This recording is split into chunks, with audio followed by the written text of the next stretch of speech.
All right. Looks like we've got people coming in. Gonna give it a few more seconds. Had Kendrick telling us that we gonna be all right. Dr. Bay, if you want to send out that link again to Dr. J, that would be helpful. All right.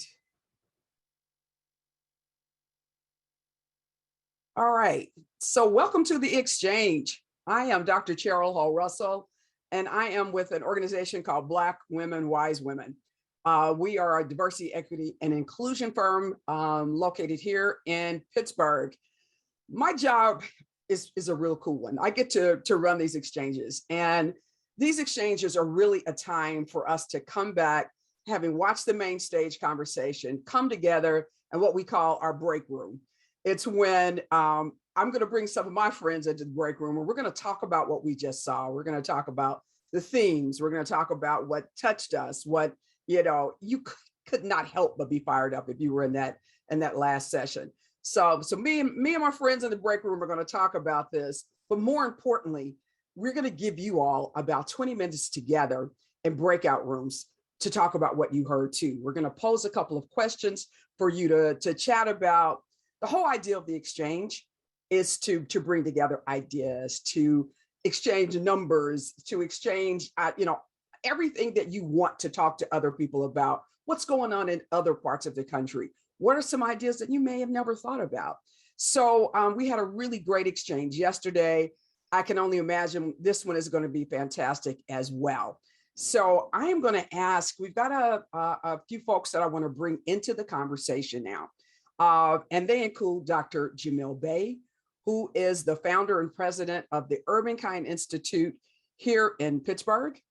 I want to bring in Rena Golden, who's an artist and an activist, and she is the executive artistic director of the Avenue Black Box Theater in Rochester. And I'm hoping Jasiri X, who's a hip hop artist and co-founder and CEO of One Hood Media, is also able to join us. I think we were trying to make sure he had the link. Y'all in the room? Yes, we are. Thanks for having me, Cheryl. I'm excited. All right. Hopefully we can go to a view so I can see everyone. And I wanna jump right into this conversation that we're just off of. All right. So if we could take the slide down and have an opportunity to kind of have everybody in the room while there we go. Thank you so much. And when Jasiri comes in, if we can bring him in, that will be great. Whew. So one of the things that we were supposed to do is like write down these themes we were getting. And we had to admit, we were so enamored with the conversation. There were times that we could barely, even stop to write it down. Man, Rena, what did you hear that resonated with you?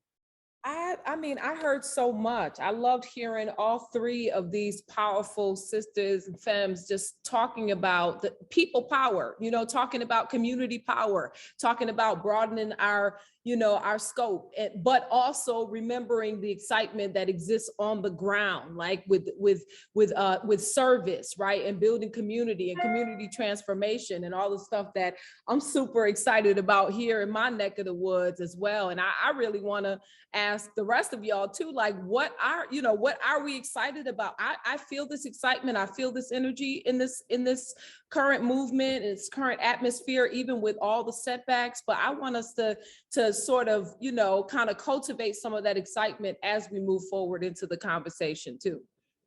I mean, we were told we're founding a new America. That's a big job. You ready for that, Dr. Bay? Well, we got to do something different. The old one doesn't work. But I said, building off the excitement and the energy, Angela Davis, she said, went back to an old Black, Panther mantra, seize the time.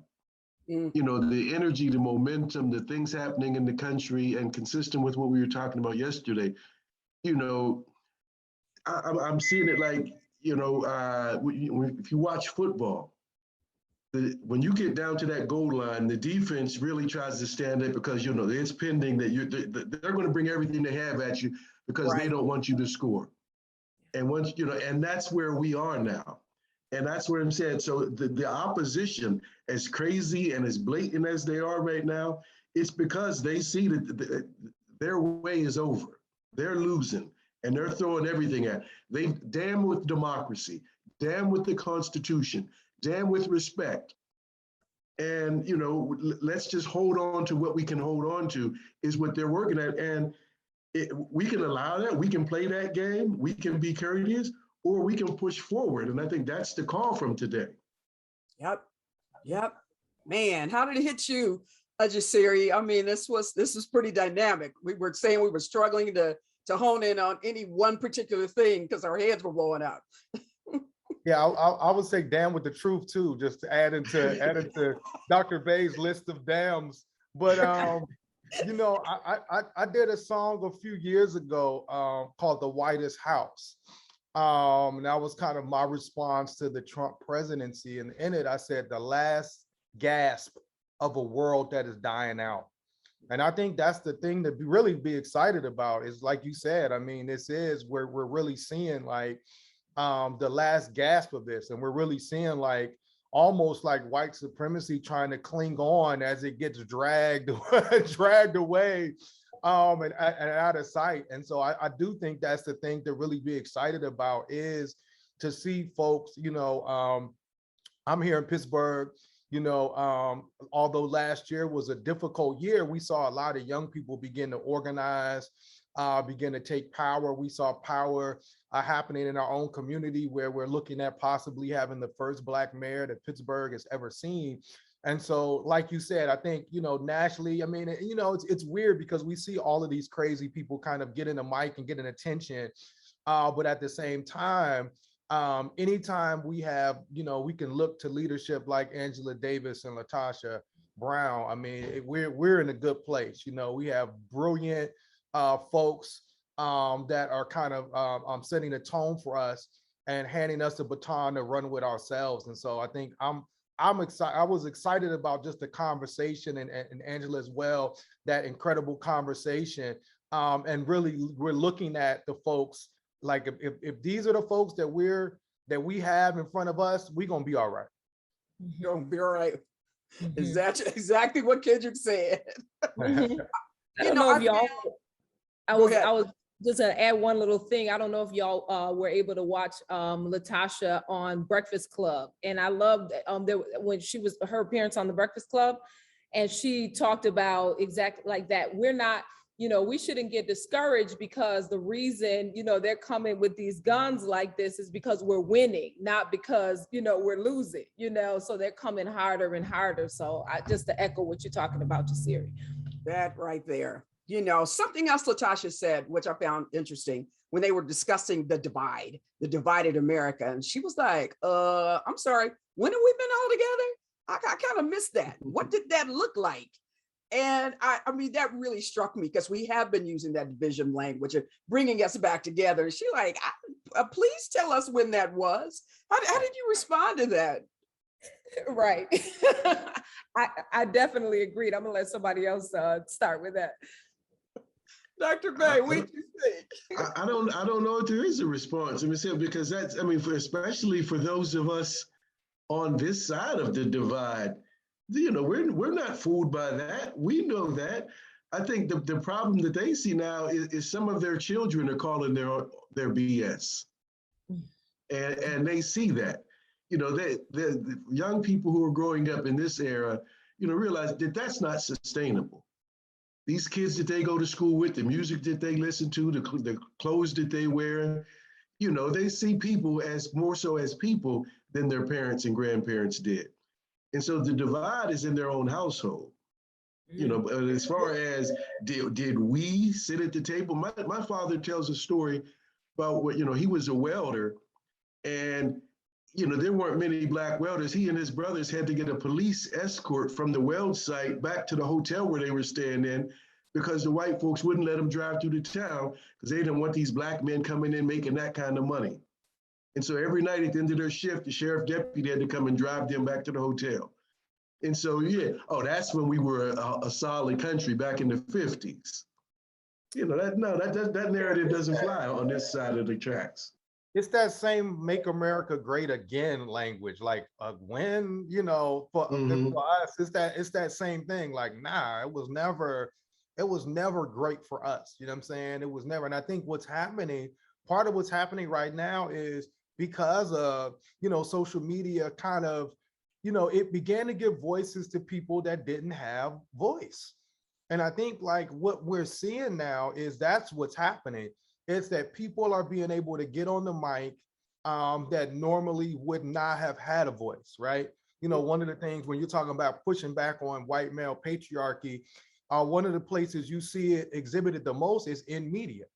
And even now to this day, you know, when you look at a lot of these newsrooms, a lot of these major newspapers, they're almost exclusively white. You know, we had a situation here in Pittsburgh where we had two Black reporters suspended from covering the protests based upon a truthful tweet that one reporter sent, Alexis Johnson, who now is at Vice News. And they both like glowed up. They both left Pittsburgh. And they just doing so well and so good. But you know, this was our major quote unquote progressive newspaper in Pittsburgh refusing to even acknowledge the racism that they exhibited in their own process and practices. And so I think that's kind of like when we see, but that's why, you know, Latasha talked about a narrative change and a new narrative.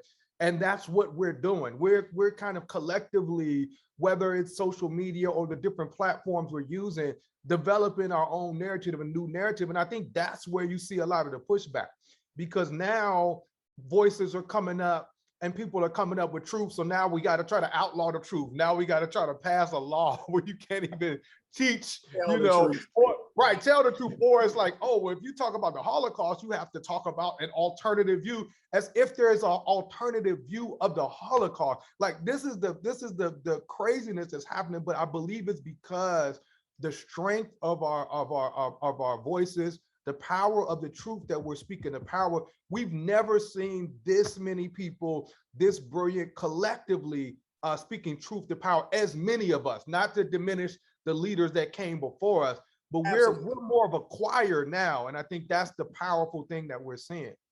Oh man. And it's multi-generational, right? It's multi-generational. Right. Now we're seeing that, you know, it's not even about whether or not it's the ones who came before us. It's the ones now all of us are walking beside each other, you know, down those streets, hitting the streets, in those roads, you know, working with youth, myself here in Rochester, even developing them as young organizers and activists, or giving them space to develop themselves, I should say, more than anything. That's the thing. When someone is calling me, these elected officials and whatnot, calling me into these meetings, well, let's talk about it, Rena.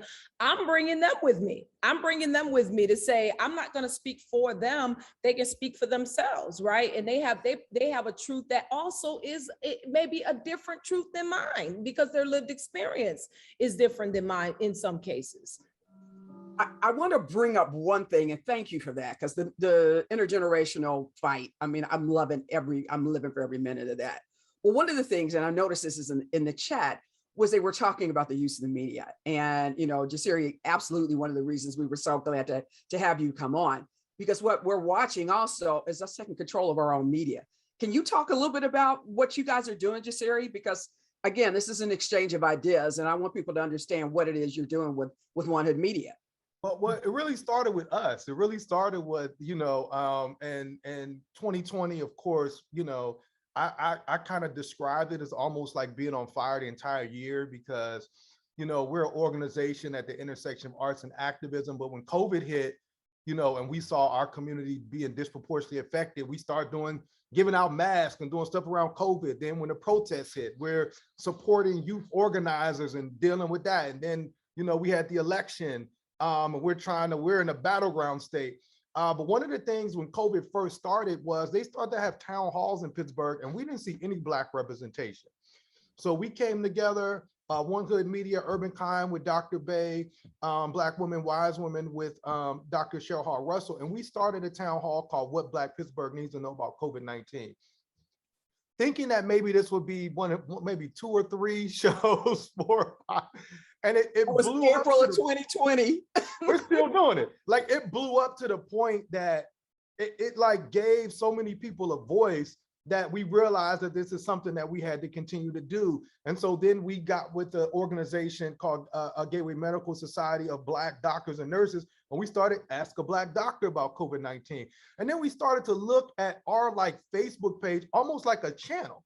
We started a show called This Week in White Supremacy. We started doing poetry slams. And this is, of course, while we're all, inside and not able to go out. But now one of the things that we did is we got a website called blackpittsburgh.com. And we said, you know what, we're going to be our own media, our own journalism as well. So now we have a journalist telling our own stories. And, we have other media outlets in Pittsburgh, but we didn't have any that was from Pittsburgh and Black led. We feel like it's important for us to be the ones determining and telling our own stories. And so we're about to launch that. I think next week is our launch. We're going to have opinion pieces. We're going to have, this is what's going on in Black Pittsburgh, but more importantly, telling our own stories, highlighting organizations like Urban Kind and the great work that Dr. Bay is doing, and artists and activists in our community that oftentimes get overlooked by mainstream media. And so that's the blessing for us that came out of COVID, was it gave us the opportunity to really create our own media, tell our own stories. And I encourage everybody, don't wait for somebody else to tell our story, because even if they do, you're probably gonna be misquoted, or they're probably gonna use it. They're gonna have the worst picture they can find. The most low-res photo of you. So it's better for us to tell our own stories and develop our own platforms. And that's what we're doing in Pittsburgh. Fantastic. And so what he's talking about now, what we've had the opportunity to do is this, the bar is relatively low now, this democratization of media and information. Between a Facebook page, a YouTube channel, you can get your word out, and, cameras are cheap, cameras are accessible, you can make it happen. And without One Hood Media, we would not be looking at the opportunity to elect a Black mayor in Pittsburgh in the next 2 weeks. We changed the narrative. We framed the conversation. The local network affiliates were reaching out to us for issues to follow up on their stories. They were running stories 2 and 3 weeks behind us. What we were talking about, they were catching up with a week later, because we were changing the channel, changing the conversation around the issues in Pittsburgh. And it was just, the organization, Jasiri and his vision of what's happening and the team around him, they provided the platform. We are very capable. I really wanted you to talk about that, because, this was really, we just kind of bumped at each other and said, how are we going to get some information out? And it was that simple. So, that's an exchange of an idea that I really wanted people to know more about, because it's something that you can do in your own city. And then it's important to note that, like, I didn't really know, I knew of Cheryl. I didn't really know Cheryl. I knew Dr. Bay more so from his son that was a part of our organization. So it wasn't like we had a long history as well, but we just said, we just put our hands together and say, let's try it, let's go. And it's really, to me, one of the biggest things for me that came out of this was having a relationship with these two brilliant people that were in my city. It'd be people in your own city, like right where you are. And sometimes it just takes like reaching out to that person. Hey, let's grab coffee. Let's talk. We don't have to have a long history, but we had shared values, which was, hey, we wanted to get this information to our community. And now we have, a formation that's really strong. So I just would encourage folks to do that. Sometimes it's like, well, I don't really know this person. And, hey, reach out to those folks, get together, come together in unity. I think it worked because our organizations came together and it wasn't just one voice, Right. And so I would just encourage other people to do that as well. That's winning that narrative war. Go right ahead. Yeah, I just want to add something to that, because I love that you're talking about creating our own media, creating our own channels, but then also that it's a both and, thing as well. It also is about controlling that narrative that is, in your mainstream and your local. I got to shout out my publicist who's on right now, Rashad Smith, and what we did here in our local movement for Black Lives, we pulled together the publicists, right? And said, okay, and started funneling the media through them. So instead of them calling activists saying, can I get a quote for this? Can I get a, and like you said, end up misquoting you this and that. We kind of, formed a network to make sure that we were controlling that. And it was a tight system where they had to go through them for the interviews and also pushing back and challenging them when they got the story wrong, right? Yeah. Or when they didn't tell it the way we wanted to tell it. You might get blacklisted, right? You might literally get blacklisted, right?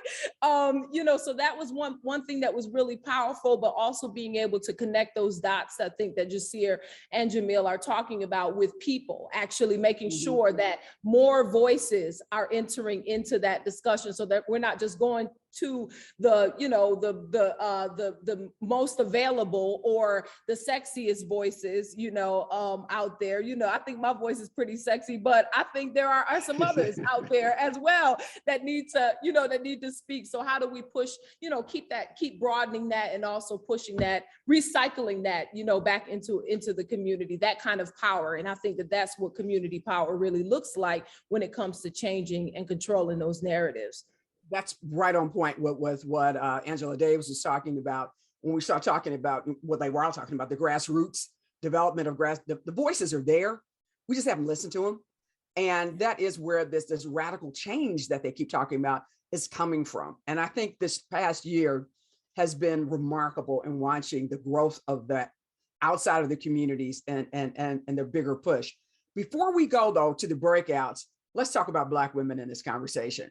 That was a big theme in that talk. And it was not only Black women in the US. Angela Davis was talking about Black women in Brazil and in other places. And, what are you guys thinking when they talked about that? This resilience that we have, our role as America's mule. Well, I think they represented it, first and foremost, again, from, historically we have done that, but even seeing that live and in person, I really, really enjoyed that, seeing, having three powerful Black women, speaking their truths, asking, in dialogue with each other, but also, just representing that voice that will not be marginalized. I love that Latasha talked about, we've always been here. We've always done this. We've always been the ones that, have resisted, these narratives. We are the ones who have challenged racism, sexism, classism, right? But those stories had been, denied, not even just marginalized, straight up denied, right? As we look back through history. So I think it's powerful. I think we're also seeing, this idea of, even push it. And this is taking it even a step further of just, pushing into those, femme and non-binary, voices, as well as we see who's leading. Yes. Our movements right now, right? Those who are not just, looking out for self and self-interest, but saying, okay, even though in some ways you don't even accept my voice, even in my own community, but I'm still gonna push in and, and I'm gonna lead change that's gonna, benefit all of us, right? At the same time, collectively. We're gonna. And each of the three representing, I'm sorry. I'll let you have last comment on this before we go to breakout. So please go right ahead. All right. No, and each of the three, those three women, we had Latasha on our What Black Pittsburgh Needs to Know right before when was that? Last October. And it said, I've worked with Angela Glover before, and Angela Davis, we've seen, she's been around. All of these folks, I have at least have seen and spoken to. But the cool thing that they always, and just today, just this fearless determination, we're not looking back, this is the right work, this is the way forward, this enthusiasm and confidence. It's a struggle, it's hard, it's work, but the zeal that they take on that kind of fight is just inspiring and beautiful. And they said, 50 plus years, Angela Davis has been at this, and Angela Glover Blackwell. And it's just a fearless determination that they exude.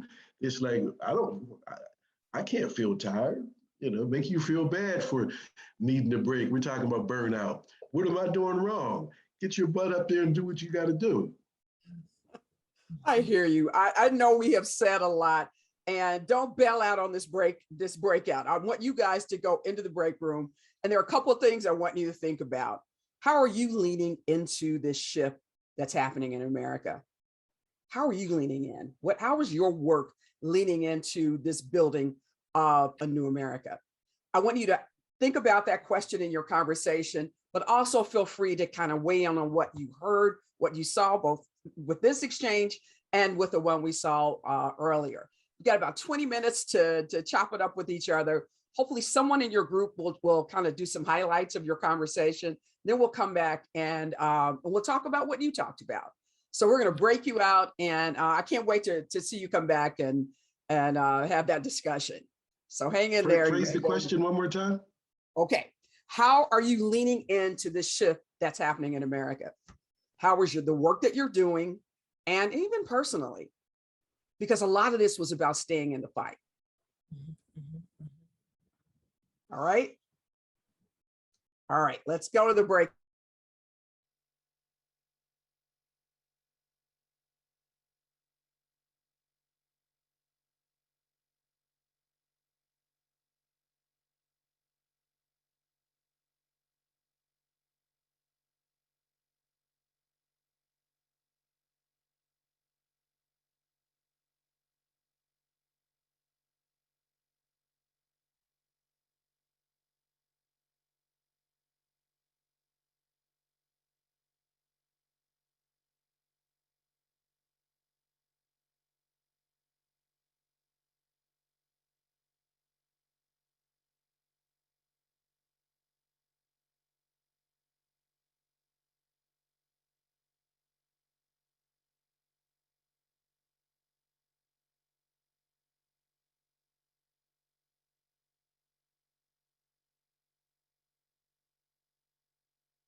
Do you want me to assign you to a different room?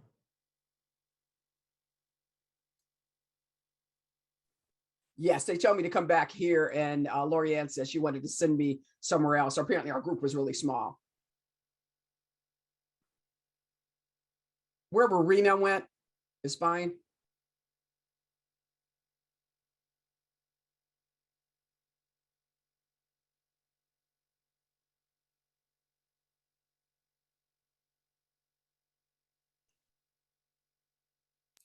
Okay, looking for that now.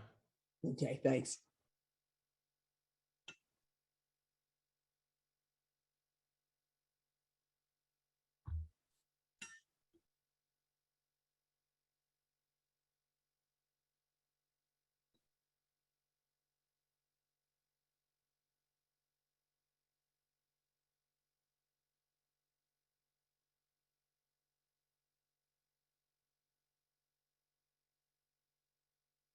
Yeah, we both need to be put into a room somewhere. Looks like she's back here with me again. Here I You am. want to be together? Yeah, you can. Whatever's easiest for you to push us into rooms. Yep.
Hi there. Can you put me in another breakout room? Which room were you in? Uh, that's a good question. The young lady had to leave. And then there was another who just, I think she was elsewhere. I'm not you when you say which one, do you mean which room? I was with Tammy Pitts, and I believe the other person was Ariana. Yep, I found that room. Okay, I'll put you in a room with 3 people. Okay, Do you? I'll put you in the same row as Ariana.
All right, we are slowly coming back in.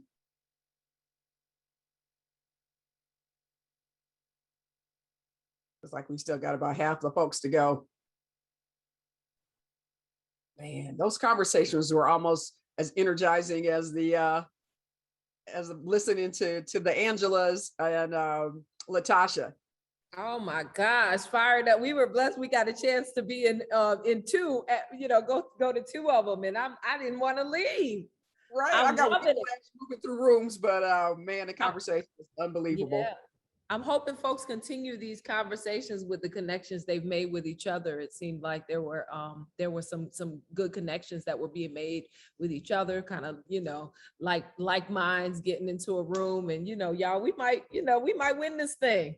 Jump in. That I believe. So I think we're close to having everybody back. So I would love to just turn this over to anyone who wants to talk about what happened in their breakout session. What went down? What do you want to share? And please do not be shy.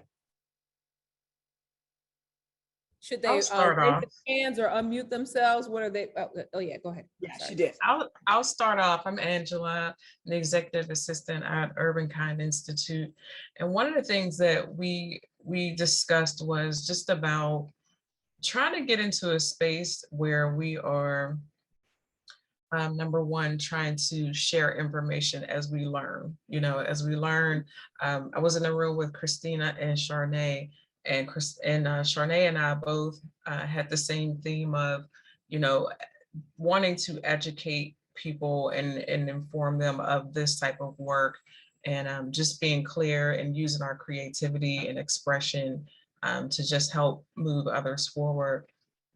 Charnay also talked about just wanting to take a deep dive and how she can show up in her work every day. And so we felt that was huge.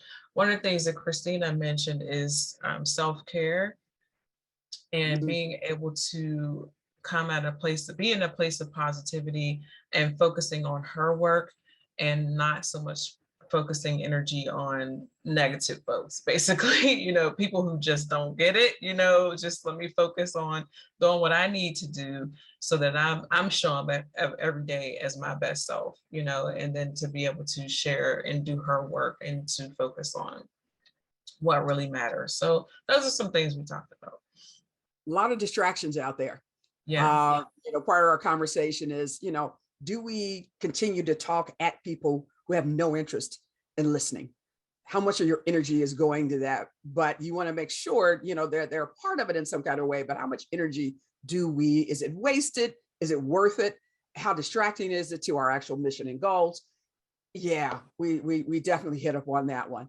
Who else? Thank you so much, Angela. Who else wants to bring in a little bit about what they talked about in their group? We'd love to hear from you. Hi, my name is Davida. Oh, I'm sorry. I think somebody else raised it. Yes, we'll go back to you second. I think there was, is it Chevy? Yes. Put your hands up. Okay. Hi. Okay. So I'll speak real quick. I was in the room with Martha and Danielle.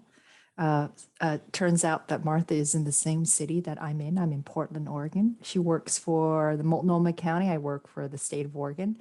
And one of the things that, that Martha spoke about, which I didn't even think about, was, so right now, Multnomah County, there's a lot of really great words. And I talk about like equity is practiced on an interpersonal level. Doesn't matter how loudly proclaimed you care about racial justice. It's just a bunch of words, right? But she talks about how risk management seems to be at the forefront of decision making. That when we think about risk, it's always risk to the system, risk to money, risk to somebody's reputation, but it's never risk about people. What are the harmful impact that a lack of decision has on communities? So that really blew my mind away. Just thinking about why is risk management at the endpoint where we decide we're going to do something or not? How do we think about risk in a different way? So I appreciate that. And then I also shared that I recently learn lean process improvement. And I think lean process improvement can be used as a tool to look at systems, to look at the flow of decision making, to look at the concentration of power and resources. And how do you, because we can't do this work unless we see what the system is doing. And lean process improvement allows you to do that, to look at what is value added. If the decisions or the process is causing harm, then it's not value added. Then when you're looking at the large system in a value process mapping, then you're able to identify it, take it out, replace it with something else. So that's something I'd like to share. Thanks. That is great. So I think we had 3 other hands up. We had Dr. Kelly, Davida, and Elise. Can we go in that order? Sure. Uh-oh, I think, oh my goodness. No. Davida, you're in the bubble. Then we'll do Dr. Kelly. How about that? Okay, great. Right. Thank you. I'll just go ahead and lower my hand now. And I'll be really quick. I was in a breakout with Sophia, and I so appreciated our conversation. You know, during the panel discussion, both Angela Davis, Angela Glover-Blackwell, and Latasha talked about how Black women have always been here and how the work of Black women really benefits everyone. And so, number one, we talked about how Black women are tired, and we are leaning into rest, and how rest can be radical, how rest can be the antithesis of this capitalist society that we live in, and how rest can also bring dreaming and imagination and fortify us to be even stronger and even do more work. But the one thing that I love about what Sophia acknowledged and recognized is the work and the labor of Black women also benefit Latin women as well, and how she has introduced anti-Blackness into her organization. And it is important that we use this word BIPOC all the time, but we are not a monolith at all.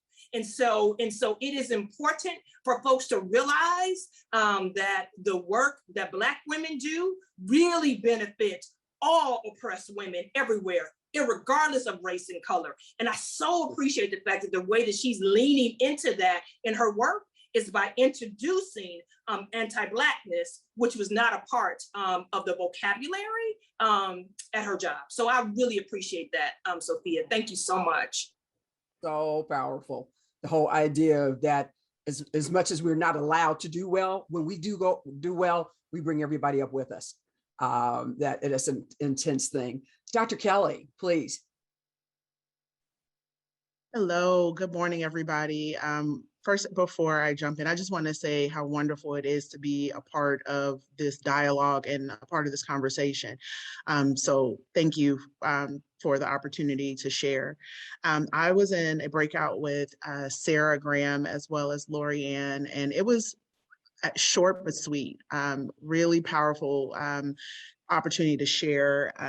We hit on so many things, and we could have been there for the rest of the afternoon, but some of the big takeaways from our discussion were about allyship, self-care, self-awareness, and we talked about some of our roles. So Sarah she works for the YWCA, and she really hit home about wanting to be not only a part of the conversation, but a part of the solution. And as a white woman, figuring out how she can ally and get those around her to also be allies. What does that look like?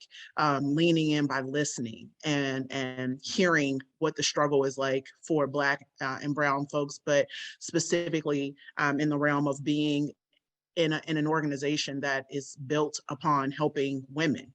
And what that looks like. And also the fact that the YWCA has been around for such a long time. And while, yes, they help women, but their focus is also about eradicating racism, and how she gets her strategic partners to also, don't forget that part. Yes, we're here for women, but we're also here to close the divide. And I thought that was awesome. And then Lorianne talked about really how her role is, to basically uncape those of us who are Cape Crusaders for a living, right? And to create safe spaces where people don't have to have the answers, where it's okay to be vulnerable and say we're tired, and creating, being poured into. And so I really that really resonated with me from the standpoint of I'm a physician, and I pour into people every day, all day, not to mention what's happening with the pandemic and just the weight of all of that. We talked about how we all felt like George Floyd was a turning point, and we weren't really sure why, his death, has kind of pivoted everything, because it was no more gruesome than all the other injustices we've seen. So what it is about that specific event, we don't know. But what we do know is that things are different, and we're all trying to figure out how to, yes, lean in, capitalize on the momentum of the moment, but also to be present in our own bodies and minds and spirits and what we need to keep pushing forward. So it was a really good conversation, and we've all committed to staying in contact with one another. And so again, thank you so much for the opportunity to share. Blessings to everyone. Beautiful. This is exactly what these exchanges are for. And I like this idea that, we don't have the answers to everything. Allow yourself not to always have the answer to everything. That pressure that gets put on us when we're one or two in the room, and the heads turn to us when questions of race and other things come up. And we're like, oh Lord, am I answering this right? Should I be? Stop making yourself responsible. Respond if you want to. If you think you're able, if you think this is something that's going to move it forward. Otherwise, get your rest, because you're in a bigger battle. So I want to, let's move to Elise, and then I think I have Carrie as well. So Hi, I'm Elise. Sorry, my video is off. I'm the founder of Abilities Dance. We use dance to promote intersectional disability work in the Boston area. And we're also disabled and people of color led, which was important to me. I identify as a Black woman. And I wanted to push back a little bit against the notion that the work that Black women has benefited all women, because it hasn't. As a disabled person, I've experienced so much ableism and supposedly people of color spaces, and not realizing that in not providing these forms of access or being more intersectional with racial equity work is simply just upholding another form of white supremacy if we're not able to be truly uplifted and liberated. Even in this exchange, I utilize captions, but in breakout rooms, captions don't work. And so then I'm not able to fully understand what people are saying, and in trying to hook up my own external captions, it's not catching everything. So I'm not able to really understand folks' intentions, which is, when you're having these kind of conversations, is difficult. And so then it's like feeling excluded in a racial equity panel. Is this work even really for me or people like me? And I feel like I have this constant strain, which I was sharing with the folks in the last couple of minutes I could understand, of feeling as though racial equity spaces aren't for me, but then also feeling like disability work and being really right isn't for me. So then where does that leave disabled Black and people of color like myself? And I also wanted to push back against another notion too that no one said, but has usually come up, of wondering why I didn't reach out to organizers beforehand and work with them to ensure that these things are happening. But then that's expecting me to do free labor, to educate others on things I shouldn't have to ask and should just be present, and that I should be able to be a participant like everyone else. So thank you so much for that aspect. And you're right, that this is just a part of the conversation that has not been elevated to the extent in which it needs to be. And I appreciate you coming into this broader room to talk about that challenge and how we need to think about doing this differently, because your voice is critical. You represent so many folks who are not, able to be in these rooms. And so, thanks for bringing that into the room. And I hope all of us heard clearly what your heard your opinion on this.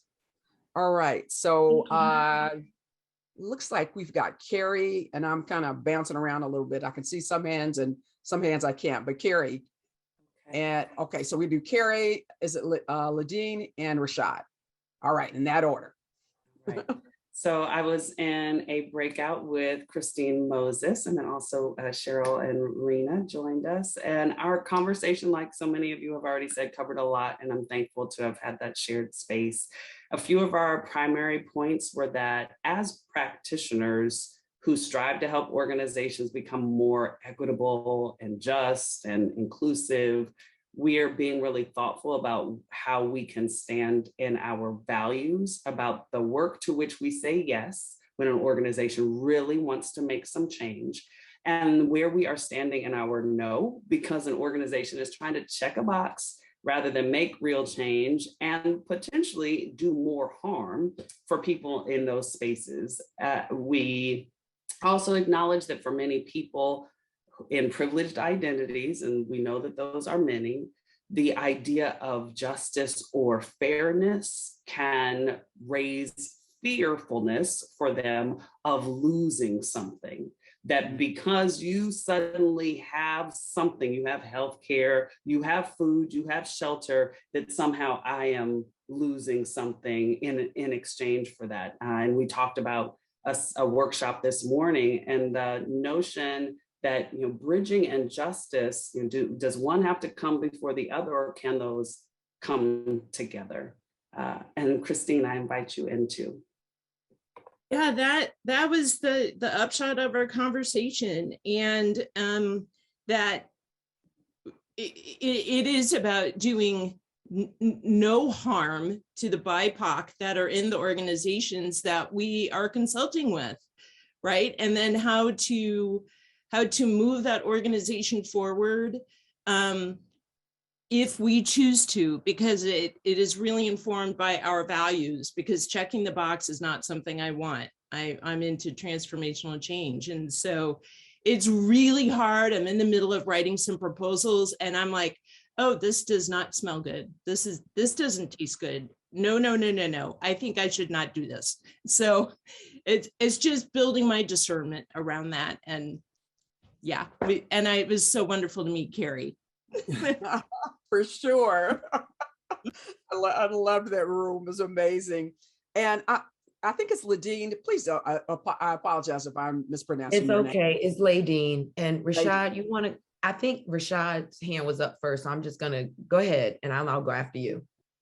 Well, to my point of Black women being everything, I'm going to offer you the floor first, because that's what I'm going to talk about mostly. That's what I'm talking about. Thank you, my brother. Okay. I just wanted to make sure you knew I saw you, but thank you for seeing me. And I receive it. So there are just a couple of things that were coming up for me. And I was in a group with Davida, Sophia, and Ariana, and just so appreciating and honoring Davida's real commitment to being self-loving, okay, and taking care of yourself, because really I am so clear that Black women mother, nurture, take care of everybody, okay? So who takes care of you? And so many of us know Audre Lorde and that whole quote, all right, and it being a political act of warfare. And so I just want to acknowledge and honor, because it is so antithetical to Black women identity, even my identity as a Black woman, to take care of myself, okay? And so when I was one of the pandemic layoffs, after 10 years of traveling the country, teaching people about institutionalized racism, I felt guilty that I wasn't in the streets. And it was my brother who said to me, look, you've been doing it for 10 years. Let others step in now who are activated around this. Okay, and you just lay down for a little while. Okay, but I felt guilty. And it took me to, as I studied energy medicine for 4 years, when we were in a group healing. And I felt I heard, go to the feet and hold the ground. Now I'm very heady. I'm very intellectual. So I'm talking back like, I'm not holding the ground. I know none of y'all know what I'm talking about when you get guidance and you're like, what? Not me. Okay. And so I'm just standing there like, Don't you know, my teacher who we're doing the healing on lifts her head and goes, listen to the guidance and follow. Whoa. I still didn't move.